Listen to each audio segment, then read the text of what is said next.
talking about raising money, we need to talk about this because this is just the most epic story of the week. And Fishy found this as you know, as usual, these end stories. Hillary Clinton had a women-only fundraiser, or she would have had a women-only fundraiser, but there was not enough interest, so she had to open it up to men as well.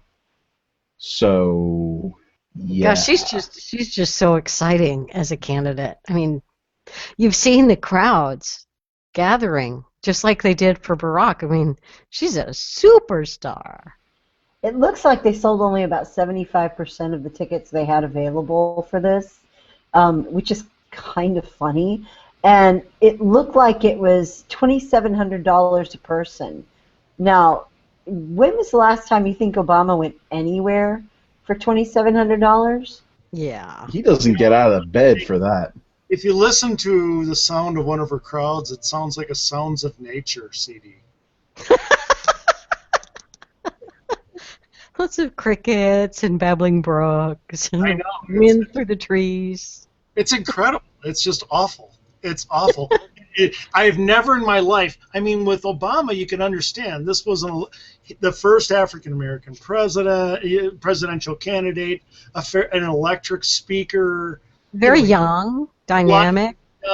Dynamic, lied through his teeth on everything, and the press completely protected him from being found out. I get all that, but given that they did that, that was a product he could sell.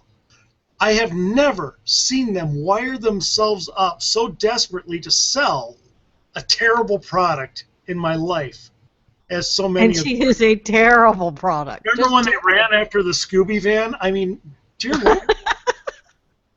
And they're trying desperately to get the Republicans to every Democrat commentator says, that Jeb Bush is the biggest threat or whatever. Jeb Bush is a terrible candidate just because of the name. They know it. They're desperate to have Jeb Bush be the candidate. And I don't say that because I'm I'm not a fan of his, but I don't care. I've just never seen so much pump up for somebody who's so boring. I gotta say this too. Part of the thing with the Clintons that you're seeing is a whole bunch of missteps, and the media is sort of scratching their heads as though, do we cover this? Is this news? Whereas, she has a fundraiser that's not performing for women. One presumes she's going to be running that campaign around women's issues and can't get wealthy women to show up. Or, we're going to see later on this month what the campaign relaunch in New York looks like. There's actually a contest. You donate so much and give your email, and you can fly to New York. They can fly you to New York to have the beginning of this campaign kick off part 2 or something. And it just boggles the mind if you keep pointing out.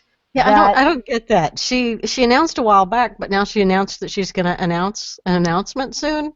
Right, I mean, you keep pointing out the absurdities, and perhaps that starts to stick with her.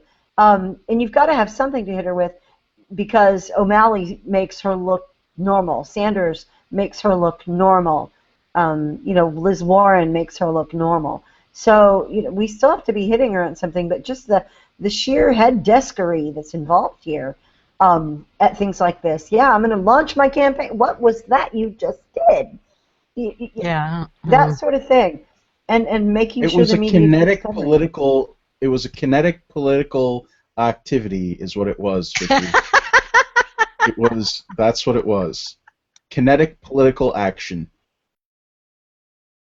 If we keep out of it, if we keep our hands off of it, I appreciate some people wanted to have really strong statements about whether they will use the name Bruce or use the name Caitlyn, or whether there's beauty in there, on that cover or not, or Photoshop.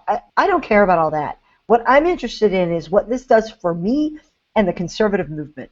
And that's what I'm looking at. And I think as many times as we can poke up this kind of contretemps between these guys, I'm all about it.